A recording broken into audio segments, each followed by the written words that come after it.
Hello and welcome back to my channel. In this video, we will be discussing agriculture in the Caribbean.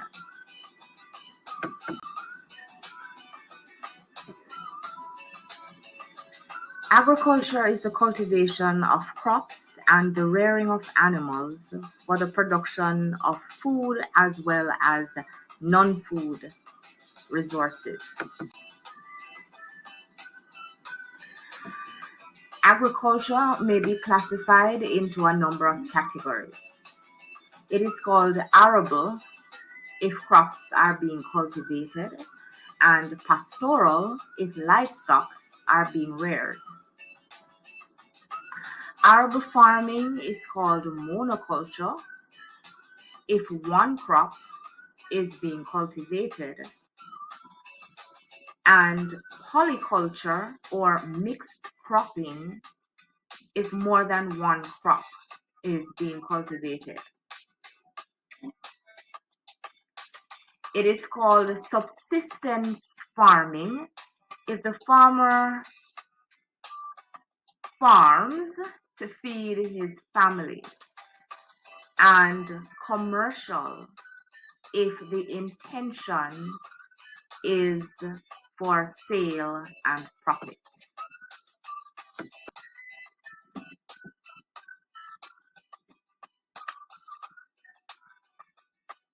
So this is monoculture, growing one crop, and polyculture or mixed cropping, growing a variety of crops. Then we have pastoral farming, where animals are reared,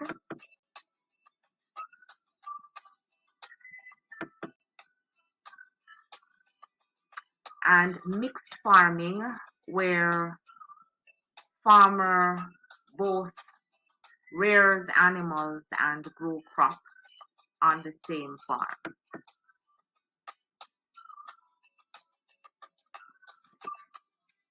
We have subsistence agriculture, where the farmer is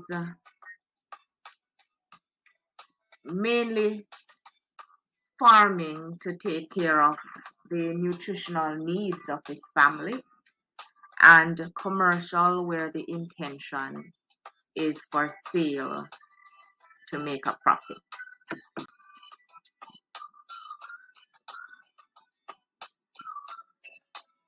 Now, in the Caribbean, commercial agriculture can be carried out on a small scale as well as on a large scale.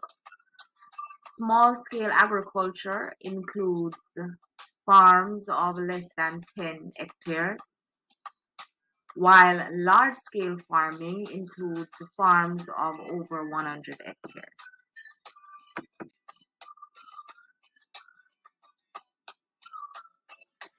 Small scale farming is usually carried out on marginal lands, such as along steep slopes with thin, erodible soils. Large scale agriculture is carried out on flat areas with alluvial soils, such as along the coast and interior valleys.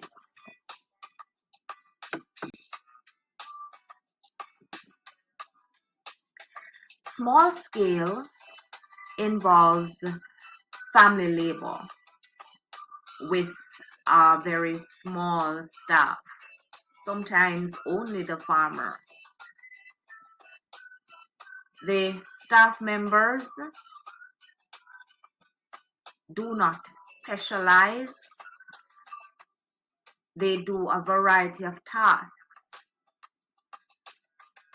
For large-scale farming, on the other hand, there is usually an employed labor force and a large staff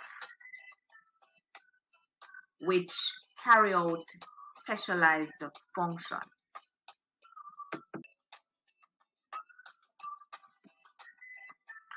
While small-scale farming involves a variety of crops being grown, that is, mixed cropping, large-scale agriculture usually focuses on a specific crop, that is, monoculture, is carried out. Now, for the large-scale agriculture, monoculture is carried out in order to facilitate mass production. And mass production, in turn, will be able to satisfy the requirements of the export market as well as to gain more profit.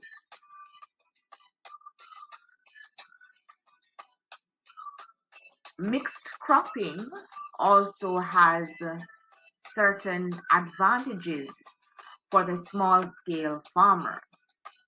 So, for example, where there are crops that prefer shaded conditions, there will be other crops that help to provide that shade.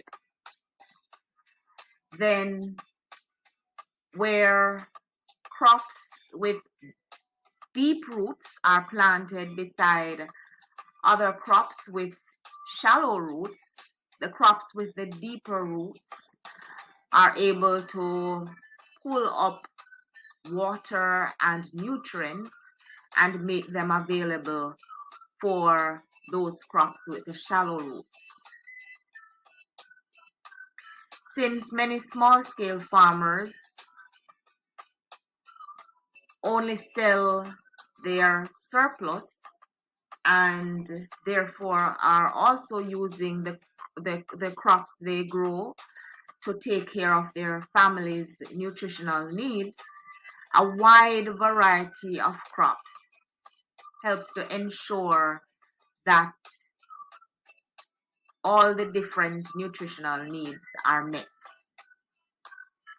The farmer will also grow a variety of crops to ensure that there is always a crop that is in demand on the market that they are producing.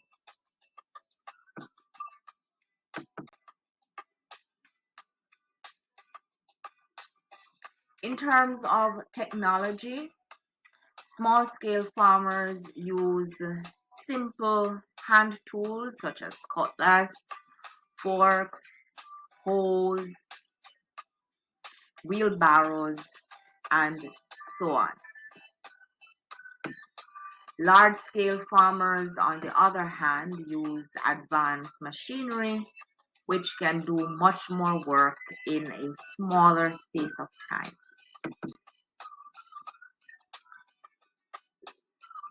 Some small-scale farmers still use donkeys, as we can see in this clip, to take around their loads along the hill. So in this clip, we see a donkey being used to carry yam sticks to the farm. Large-scale farmers have larger and faster transport to carry objects around. So in this clip, we see where a large amount of sugarcane is being transported on a sugar estate in Jamaica.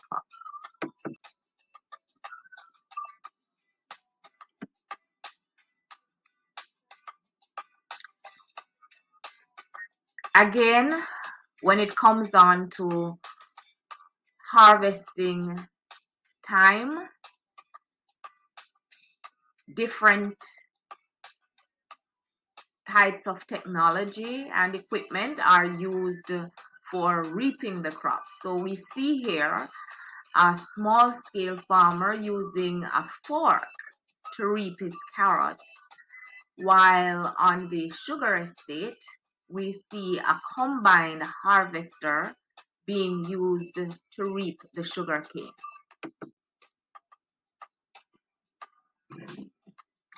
Now, most small-scale commercial farmers sell their produce on the local market.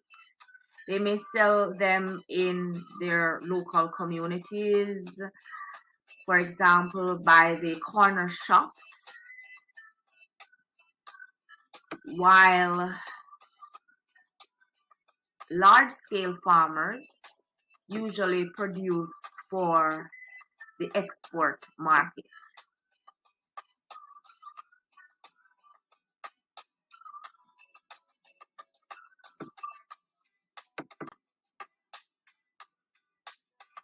All right, so we can take a look at the differences, some of the differences that we can talk about when it comes on to the small scale and large scale commercial agriculture in the Caribbean. All right, this is a very popular question for them to ask you in the exam to make comparisons between the two.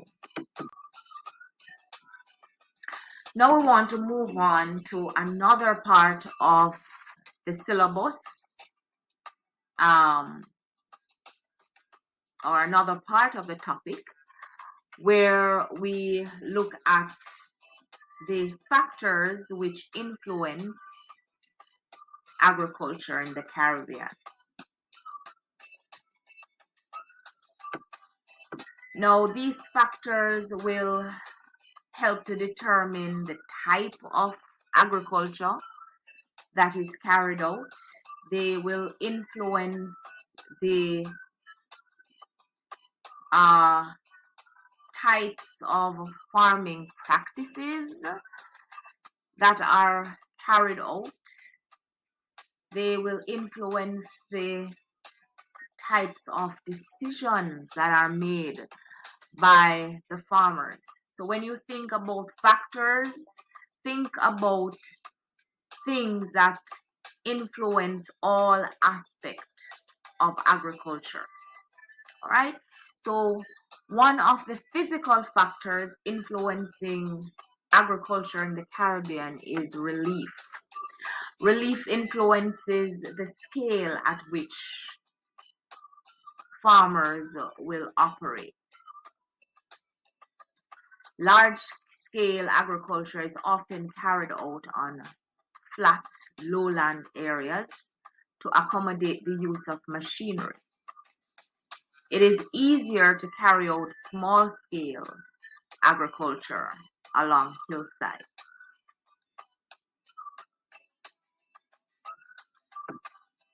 Relief also influences the temperature.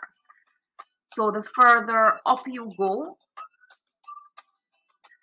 the colder it gets. And since in the Caribbean, we generally we experience a tropical climate, crops like coffee, which are best grown in cool conditions, are usually grown in areas of high relief, even though this type of crop is usually grown on a larger scale.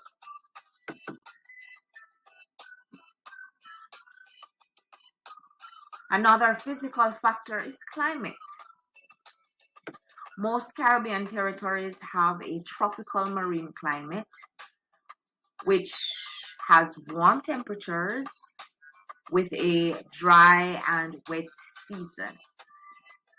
Most of the major cash crops exported through our history, such as banana and sugarcane, are tropical crops.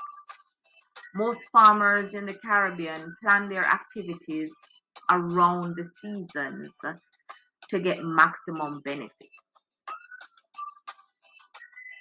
So For example, they may plant certain crops just before the rainy season, so that they will grow throughout that period, and then they would generally reap them during the dry season.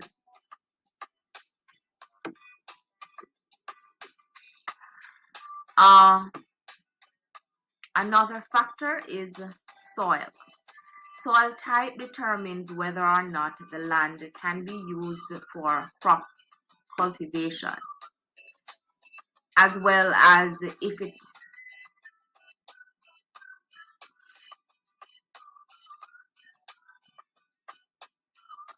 as well as the type of crop that can be grown. Some crops, such as rice, can be grown in waterlogged conditions. In fact, they thrive in waterlogged conditions. But other crops, such as sugarcane, will grow best where the soil is well drained. Natural disasters can also influence agriculture in a variety of ways. It can impact crops as well as animals. Earthquakes and hurricanes may cause landslide, which may remove valuable farmland. Volcanic ash can destroy crops. Disasters also limit the amount of work which can be done on the farm, as well as the ease with which produce can be transported to the market. Many of the roads become often impassable during periods of very heavy rainfall.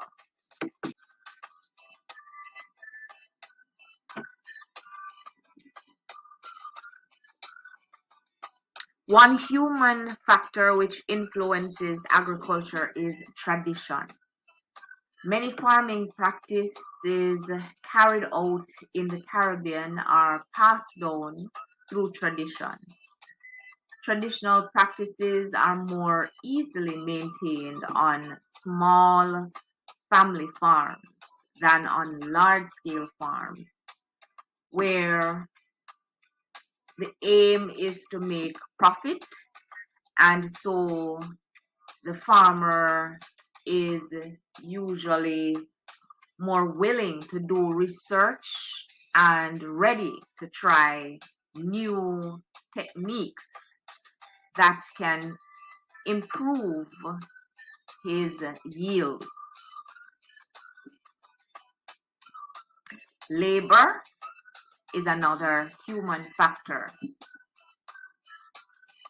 The size of the labor force, for example, will help to determine the amount of work that is done on the farm, and the level of experience of the workers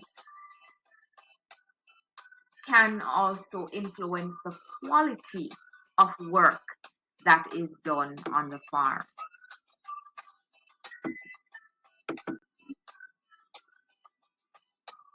Now, sadly, another factor that influences agriculture in the Caribbean is Praedial Larceny, which is basically where farm produce are stolen.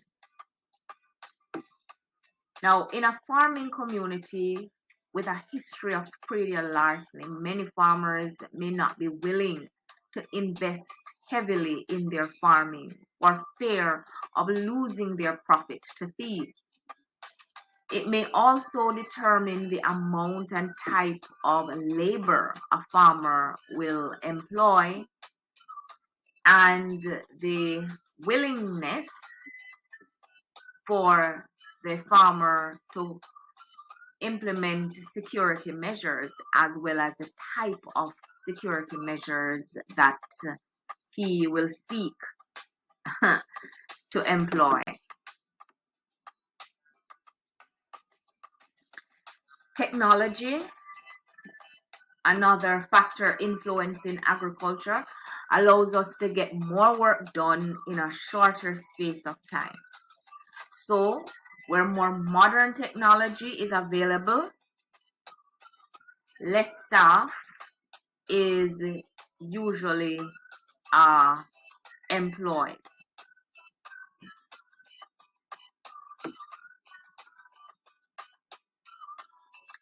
In the case of transportation, a reliable transportation system allows the farmer to get to and from his farm as well as to and from the market. Produce can reach customers faster to prevent them from being spoiled or damaged. While small-scale farmers often have to depend on public transportation, which in a number of territories might not always be reliable, the large-scale farmer usually will have their own means of transport.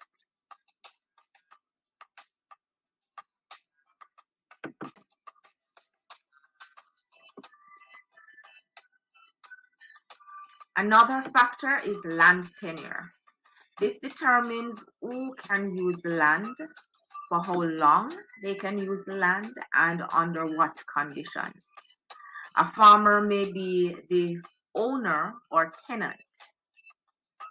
An owner may be able to plant tree crops such as breadfruit trees or citrus trees, but a tenant may have to grow short-term crops such as vegetables and grown provisions. Government policies, another factor. Policy is a set of ideas or plans that are used as a basis for making decisions.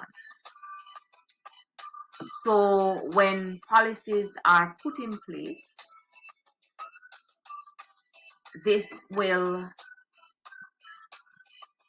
constrain or limit the kinds of decisions that the farmers are able to make. Another factor is market. The demand for a particular product on the market can determine what a farmer produces as well as the amount that he produces. So if sorrel, for example, is on demand at a particular time, especially during the Christmas season, the farmers will produce more of that to meet that demand. But maybe at another season where there is less demand for the sorrel, the farmer will grow less of that crop.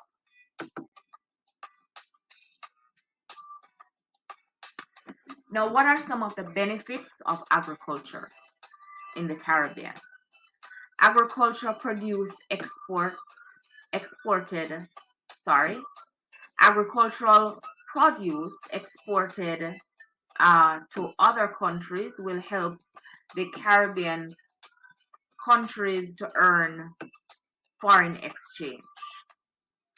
Agriculture also contributes to the GDP of the country, which is the total amount of goods and services produced in a year, of course, measured in money value.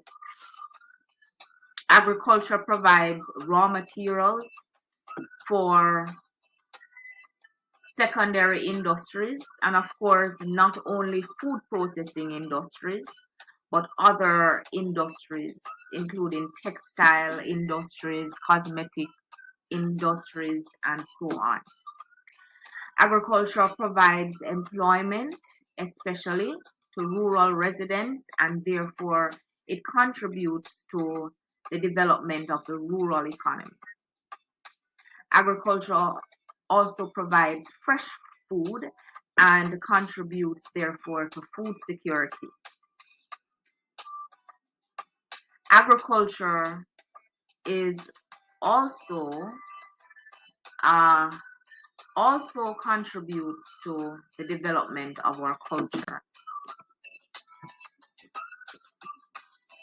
Now, despite the fact that agriculture provides benefits, agriculture also contributes to environmental degradation. Forest is cleared to provide farmland, and this in turn destroys natural habitats.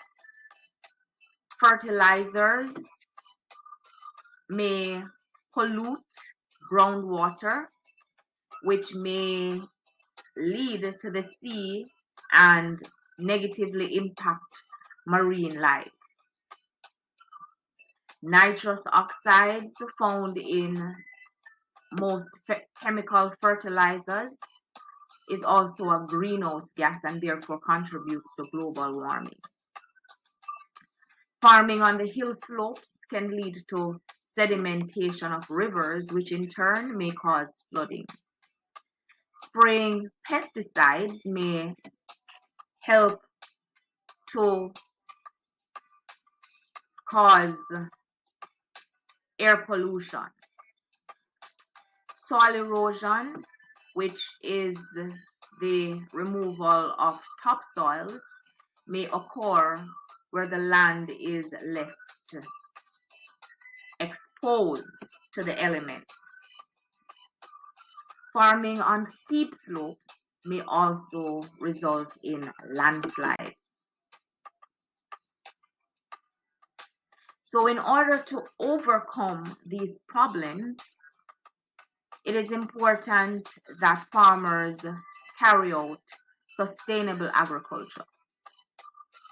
This includes the use of government policy, which helps to guide farmers in making wise decisions. Crop diversity, which is the planting of different crops as well as the planting of different varieties of a particular crop.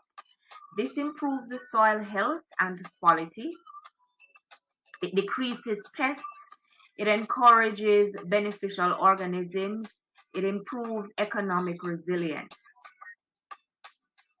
Then there is crop rotation, where different crops are planted in different locations over several years. The succeeding crop helps to replenish the nutrients that the previous crops have taken out. Similar to crop rotation, but involving animals instead, is rotational grazing, where animals are moved from one field to another so that the different fields can be replenished. Okay, so I hope you learned something. I hope you benefited from this video. If you did, go ahead and share it with somebody else. Thank you for watching.